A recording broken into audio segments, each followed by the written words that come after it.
C'est un trou de verdure où chante une rivière, accrochant follement aux herbes des haillons d'argent, où le soleil, de la montagne fière, luit. C'est un petit val qui mousse de rayons. Un soldat jeune, bouche ouverte, tête nue, et la nuque baignant dans le frais cresson bleu, dort. Il est étendu dans l'herbe, sous la nue, pâle dans son lit vert où la lumière pleut. Les pieds dans les glaïeuls, il dort, souriant comme sourirait un enfant malade. Il fait un somme. Nature, berce-le chaudement. Il a froid. Les parfums ne font pas frissonner sa narine. Il dort dans le soleil, la main sur sa poitrine. Tranquille. Il a 2 trous rouges au côté droit.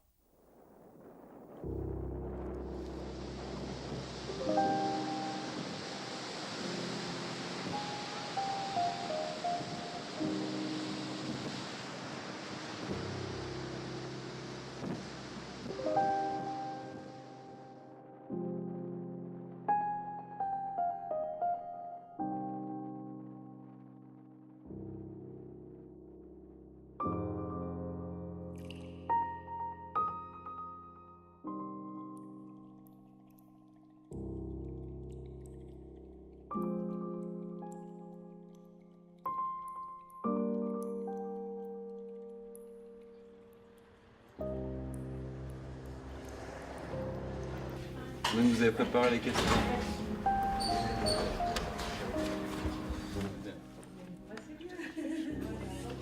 Bonjour, comment ça va? Vous savez où on va? Oui, on va à Vitry-sur-Seine, À Vitry-sur-Seine. dans l'atelier de Monsieur Lamort. Voilà. Bon, on y va?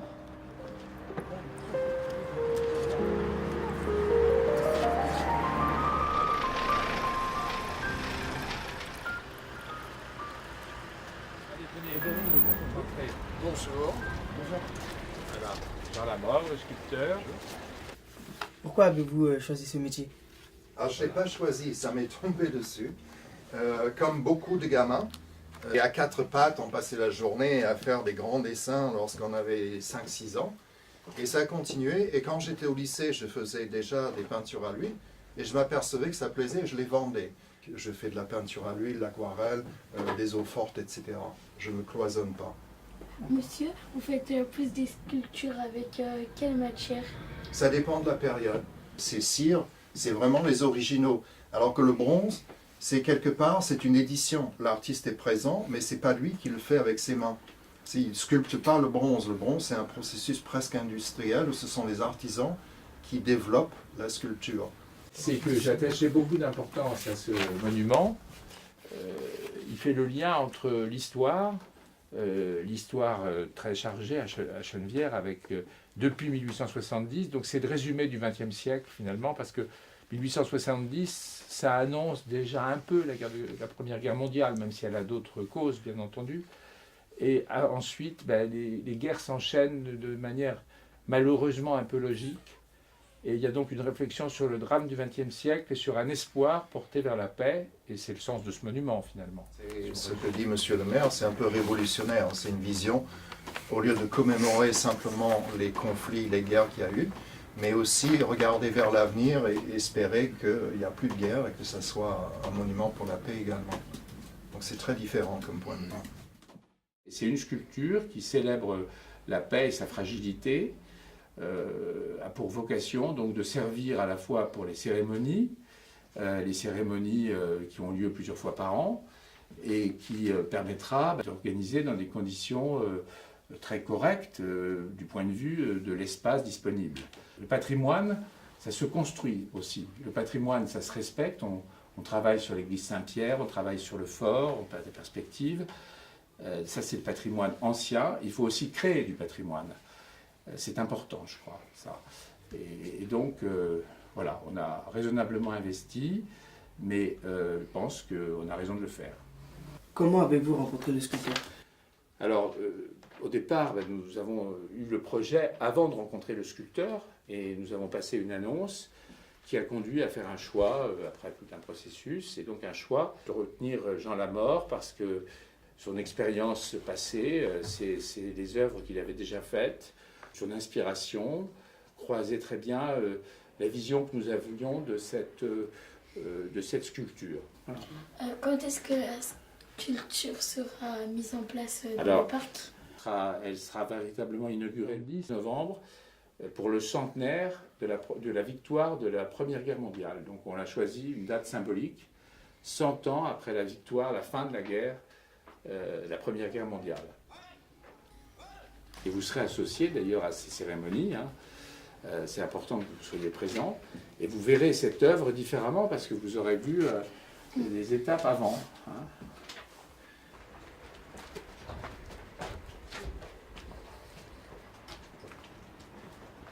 Et tout ça, ça sera en bronze. Là, je suis dans les finitions de la sculpture elle-même, c'est-à-dire la composition, je l'ai travaillée depuis le mois de janvier à la grandeur nature, en développant les volumes. Parfois, je cassais tout, je recommençais.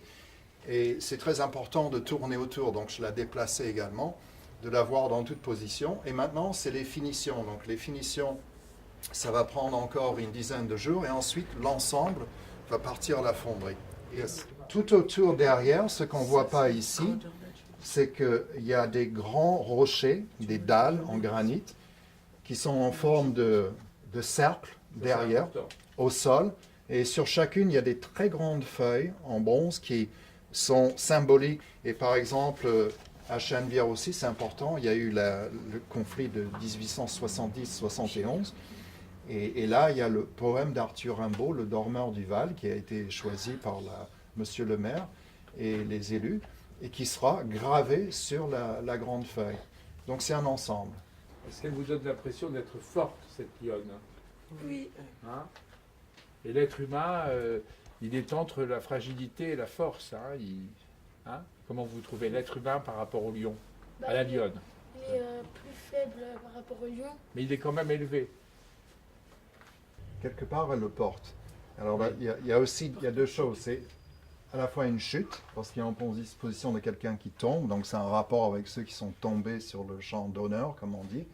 Et aussi, il y a l'hypothèse de ce que j'appelle les relevailles, que le personnage se relève, parce qu'il est dans une position, c'est comme s'il flottait quelque part. Et alors, il y a l'usage de la feuille d'or, de l'or. Et ce que je fais, c'est une patine qui est entre le bleu et le vert, avec des acides différents qui sont appliqués au chalumeau. J'ai un assistant qui est un maître patineur qui suit mes instructions. C'est moi qui trouve les formules. Et c'est fait au chalumeau, comme ça reste la couleur pendant longtemps. Et sur ça, là-dessus, j'applique de la feuille d'or par certains endroits, sur le visage par exemple, comme on voit sur la maquette. Ici. Là, vous voyez, ça nous donne... Le conflit, c'est quelque chose de malheureusement terriblement humain. Et la lionne, pour moi, je voulais qu'elle porte à la fois le symbole de l'homme, qui est la femme aussi. Il y a des femmes qui ont été résistantes, déportées également. Quand il y a une guerre, c'est souvent beaucoup de victimes civiles, les femmes, les enfants, etc., les immigrés, les exilés. Et tout ça, ça rentre en considération. Et donc, c'est très symbolique, cette notion de la lionne. C'est pas le lion. Le lion, pour moi, c'est cette histoire de bagarre. C'est le lion, ils se battent entre eux, ils s'entretuent. Et vous voyez aussi qu'on ne voit ni les crocs, ni les griffes. Oui. Donc, elle ne montre pas ses crocs et les griffes sont retirées. Parce qu'elle est en Chine. Parce qu'il y a une notion d'apaisement aussi. C'est du soutien. Elle n'est pas là pour défendre, elle est là pour soutenir et protéger quelque part, mais sans la notion de violence. Voilà, vous pouvez expliquer votre histoire de la guerre mondiale. Oui, alors ma maman est née en France, elle était française, elle est née en Normandie, à Cherbourg. Pendant la Seconde Guerre mondiale, elle était fiancée à un grand résistant français qui a été fusillé par les nazis. Et après, elle est devenue prof. Mon père, lui, américain, a fait le débarquement, mais pas seulement la Normandie. Avant, il a débarqué en Algérie, l'Afrique du Nord, et ensuite en Sicile.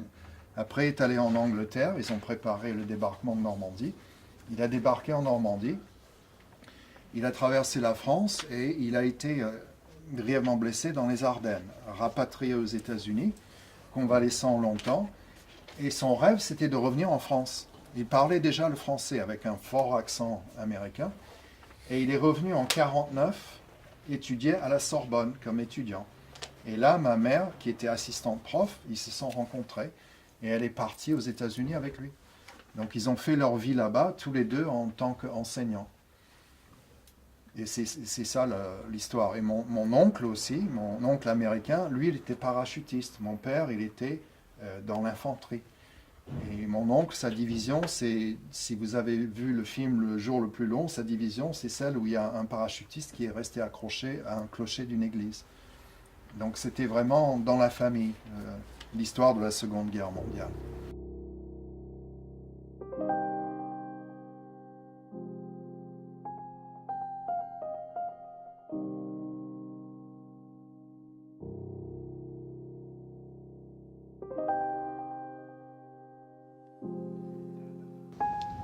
Bienvenue, nous sommes ici à l'atelier de la fonderie Cornille-Havard. C'est ici qu'on va fabriquer les œuvres de Jean Lamort et qu'on est en train de fabriquer les œuvres de Jean Lamort. Et ce qui est intéressant, c'est qu'en fait, en général, quand on réalise une œuvre en bronze, il faut un vrai tandem entre l'artiste et le fondeur. Il n'y a que comme ça qu'on arrive à travailler, à faire du bel ouvrage. Là, on est sur une reprise en plus petit des grandes plaques qui vont être posées sur les granites et celles-ci vont être posées sur les colonnes qui vont recevoir l'œuvre principale de Jean. Le travail du fondeur, c'est de préserver au maximum l'intention de l'artiste et de l'accompagner dans sa réalisation. Donc c'est ce qu'on s'emploie à faire chez lui.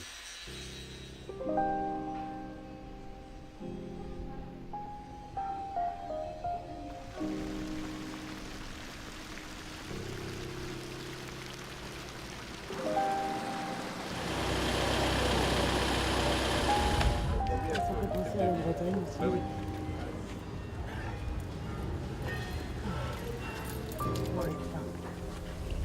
Je devais être prisonnier, mais après, il n'y a rien. Justement, je devais être de côté. C'est un ensemble de compétences qui se réunissent autour de la réalisation d'une œuvre en ce qui concerne la sculpture. C'est vrai que c'est assez différent dans cet aspect-là que de la fonte d'une cloche. Mais principe de la fonderie, on passe toujours du positif au négatif, du négatif au positif. Donc pour faire un trou, il faut un tube. Ensuite, on va enlever le tube et ça laissera un trou. Posé. Quand le four va être, on va mettre du métal à l'intérieur. Quand le métal va être fondu, on va faire basculer le four qui est monté sur des vérins, couler dans une poche de coulée comme le grand seau que vous avez là. Alors on en a de différentes tailles. Cette pièce-là, on l'a coulée hier matin.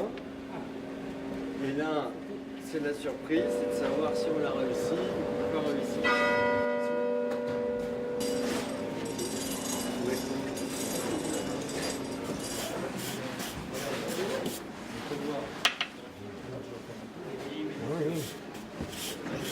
Qui ont avancé, mais c'est, je dirais, à la fois la magie et la responsabilité de ces techniques, c'est qu'on se doit d'être à la hauteur des anciens. Tu veux qu'on commence par voir les granites? Oui, faisons ça. On va voir L'ordre. les granites d'abord. On va aller découvrir l'œuvre et vous verrez aussi les autres feuilles qui sont fondues et prêtes à ciseler et finir, et ensuite elles seront fixées.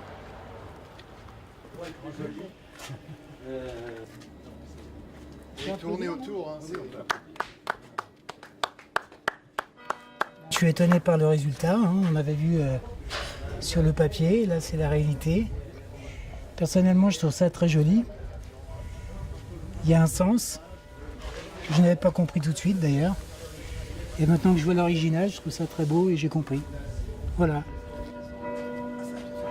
Ça c'est le bronze. Ah oui, elle est finie. Le texte qui est gravé sous le ventre de la lionne. N'ayez pas peur des ténèbres, apportez-y la lumière. En toute simplicité. C'est un sacré travail et bravo. qu'on ne fera plus la séparation des différents cycles de combat, puisque c'est l'ensemble des combats depuis la guerre de 70 dans la région parisienne.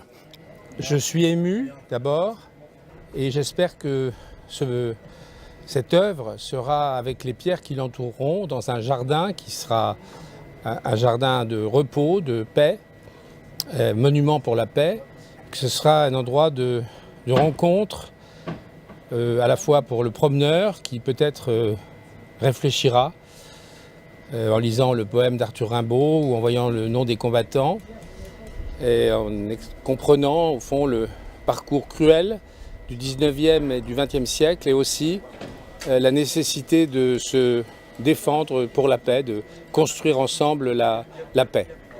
C'est peut-être un peu l'aboutissement d'une chose parce qu'il y a des années qu'on avait demandé à Chenevière quelque chose devant le monument aux morts pour marquer le respect que l'on doit à tous ceux qui sont morts pour nous au cours des années. Enfin, il y a quelque chose, ce n'est peut-être pas ce que l'on voulait, mais on ne peut rien dire puisque maintenant on trouve ça magnifique. Oui, la possibilité d'une éventuelle relevaille. Et la protection de l'animal.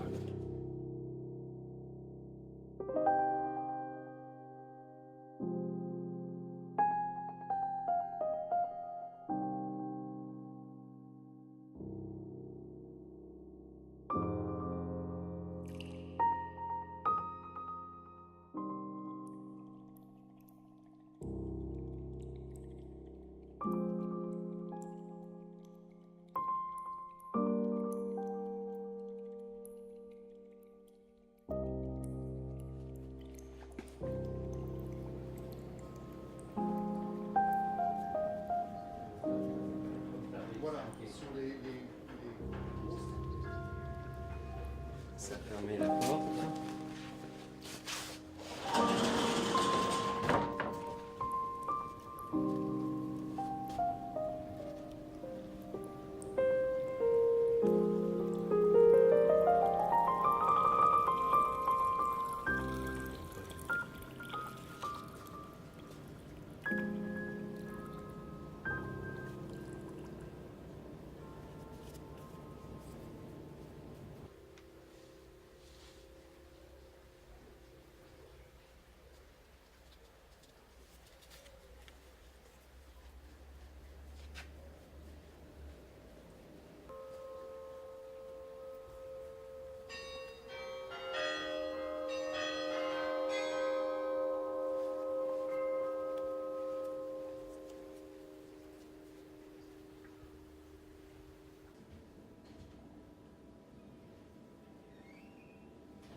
Qu'il y a un chat qui vienne Dans la maison dans le faire sa patinade.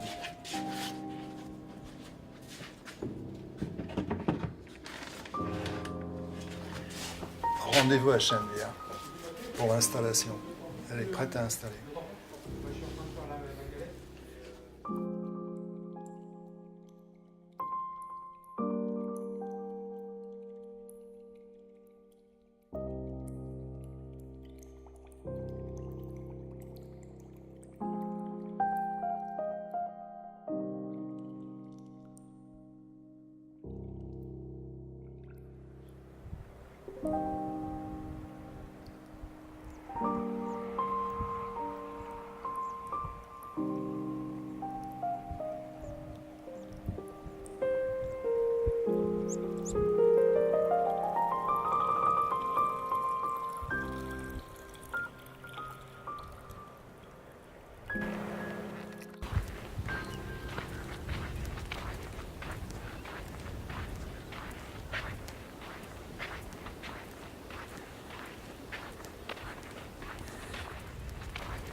En venant ici, à chaque fois, je suis envahi par l'émotion. C'est ici, à Utah Beach, que mon père a débarqué en juin 1944 avec les forces américaines pour libérer la France.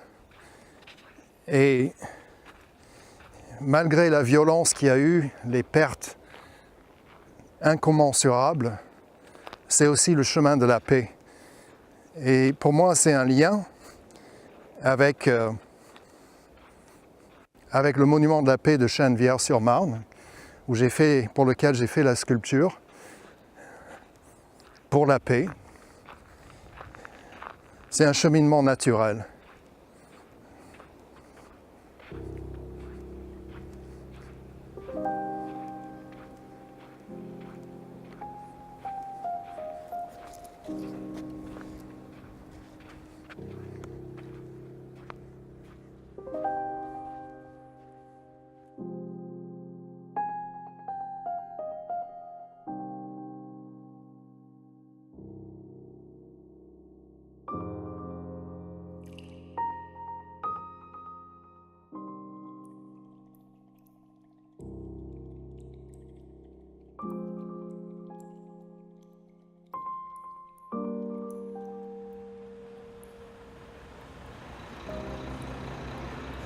Aujourd'hui, le 11 septembre, ce qui est important pour un Américain, mais là c'est très positif, nous avons les sculptures qui arrivent, les grandes dalles et les blocs en granit sur lesquels vont être fixées les grandes feuilles en bronze sculptées, commémoratives, et il y a la sculpture principale qui est dans sa caisse.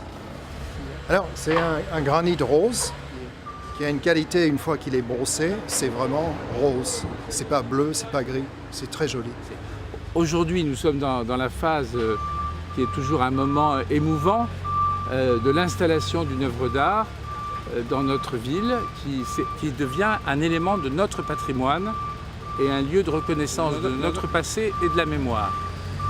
C'est un lieu qui sera fréquenté, j'en suis convaincu, par les Canavérois, et qui, portant le nom d'Arthur Rimbaud, témoignera de la reconnaissance de ce très grand poète et de sa relation particulière avec la guerre de 1870. La statue est arrivée, donc tout se met en place pour le 11 novembre prochain. J'espère que tout se passera très bien. Voilà. L'essentiel est fait, et le plus important. Allez, c'est une belle journée, je suis content d'être là et de voir la concrétisation de cette place qui était juste passante, qui va devenir historique pour la ville de Chenevière. Ce sera une commémoration avec tous les noms gravés des gens qui méritent le souvenir en tant que morts pour la France. En quoi consiste votre métier d'éclairagiste ? C'est mettre en exergue des ombres. Et quand on a éclairé la sculpture avec les projecteurs, on est aperçu de toute la subtilité du travail de l'artiste. Quelle ambiance voulez-vous donner à ce jardin ? On a souhaité une ambiance paisible de recueillement et en même temps une ambiance qui est basée sur l'environnement existant, c'est-à-dire un vieux mur de pierre. C'est pourquoi En regardant vraiment en perpendiculaire. Et là, ça a l'air bon aussi.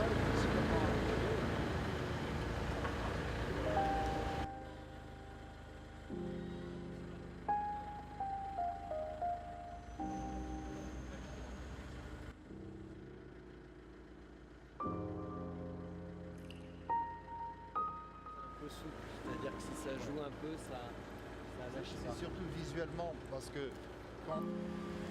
Ça y est, l'œuvre est installée, les éléments sont en place, la sculpture sur ses colonnes, les rochers, les dalles en granit avec leurs grandes feuilles en bronze au sol derrière, en arc. En valorisant ce nouvel espace, le square Arthur Rimbaud, nous nous projetons dans ce que sera la reconnaissance du devoir de mémoire dans 10, 20 ou 30 ans.